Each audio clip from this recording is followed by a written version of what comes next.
Kumusta kayong lahat? Maligayang pagdating sa Watch PH Fun Thing. Ngayon ay ipakikilala natin ang Ati-Atihan, ang pinakatanyag at nakatutuwang pagdiriwang sa Pilipinas. Ang Ati-Atihan ay orihinal na tinawag na Fiesta de Santo Niño.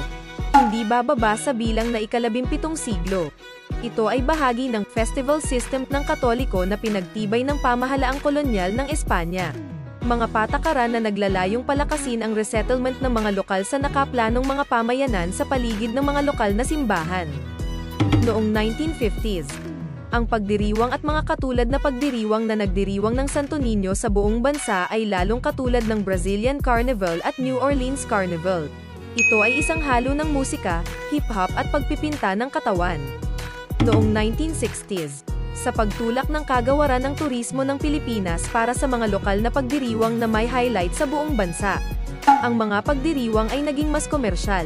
Kasama na ngayon sa pagdiriwang ang mga kakaibang costume. Mga costume ng tribo na inspirasyon ng Papua New Guinea, Africa at India. Sumikat ito noong 1972. Ang pangalan ng pagdiriwang ay opisyal na binago sa Ati-Atihan. Sinasabing ang pinagmula ng Ati-Atihan Festival ay nagsimula sa isang matandang mag-asawa na naninirahan sa kanluran ng Aklan.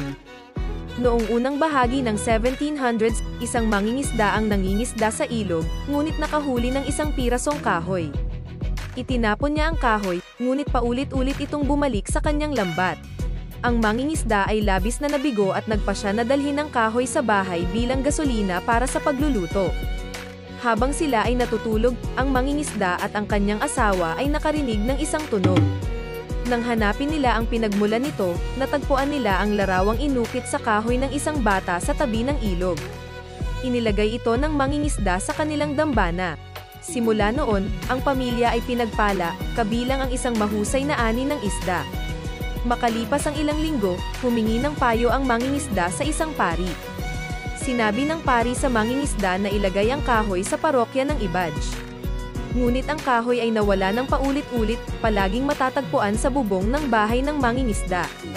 Naniniwala ang mga residente ng Ibaj na ang pangyayaring ito ay nanawagan sa kanila na humingi ng kapatawaran sa kanilang mga kasalanan. Kaya't pinaiitim nila ang kanilang mga mukha gamit ang uling at ipinagtapat sa pamamagitan ng pagsusuot ng basahan na naging kasuotan ng pagdiriwang ng Ati-Atihan. Simula noon, ang piraso ng kahoy na ito ay nanatili sa simbahan at hindi kailanman nawala. Noong 1798, nasaksihan ni Padre Fernando de Legazpi, isang pari mula sa bayan ng Malinaw, ang taunang pagdiriwang sa Ibaj. Napagpasyahan na gawin din ito sa mga bayan ng Malinaw at Kalibo noong 1800. Noong Hunyo taong 1871, nilagdaan ni Padre Kalibo ang isang kalooban kasama ang mga mangangalakal sa lungsod. I-institutionalize ang taunang Ati-Atihan Festival. Ang Ati-Atihan Festival ay kilala rin bilang ina ng lahat ng pista ng Pilipinas. Ito ay malawak na kilala hindi lamang sa Pilipinas kundi sa buong mundo. Ang pangalang Ati-Atihan ay nangangahulugang, tularan ang ati. Tulad ng atis o aitas, mga katutubo ng lalawigan ng Aklan.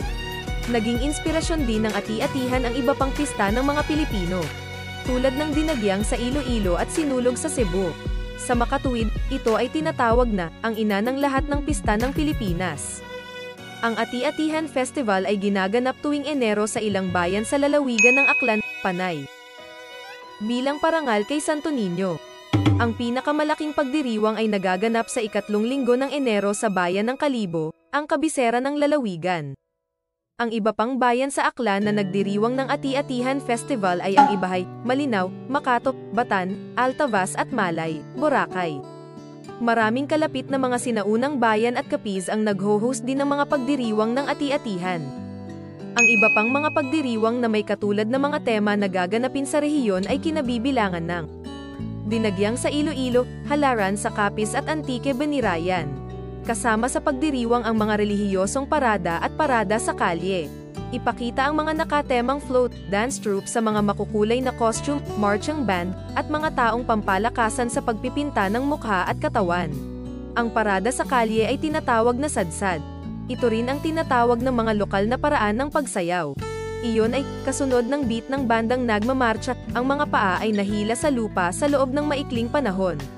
Ang opisyal na pambungad na misa sa unang araw ng kaganapan ay binigyang diin ang mga relihiyosong aktibidad ng pagdiriwang. Ang karamihan ng tao ay sinusundan ng isang parada. Sinamahan ng maindayog drums at sayaw parada sa kahabaan ng kalye. Ang susunod na araw ay nagsisimula sa isang parada ng rosaryo sa madaling araw. Nagtatapos ito sa isang misa ng komunidad at isa pang parada ng sayaw. Ang highlight ng pagdiriwang ay nagaganap sa huling araw. Ito ang ikatlong linggo sa Enero. Ang mga pangkat na kumakatawan sa iba't ibang mga tribo ay nakikipagkompetensya para sa pansin at mga premyo ng mga turista. Ang pagdiriwang ay nagtatapos sa libo-libong mga tao na nagdadala ng iba't ibang uri ng mga imahe ng Santo Niño. Ang pagdiriwang na ito ay ang pinakakapanabik na pagdiriwang sa bansa. Kaya't ang mga rumbling drums ay walang katapusan buong araw, tulad ng isang pagdiriwang ng karnabal. Ang video na ito ay hanggang dito na lamang. Kung gusto mo ang aking video, maligayang pagdating upang mag-subscribe sa aking channel at i-on ang maliit na bell.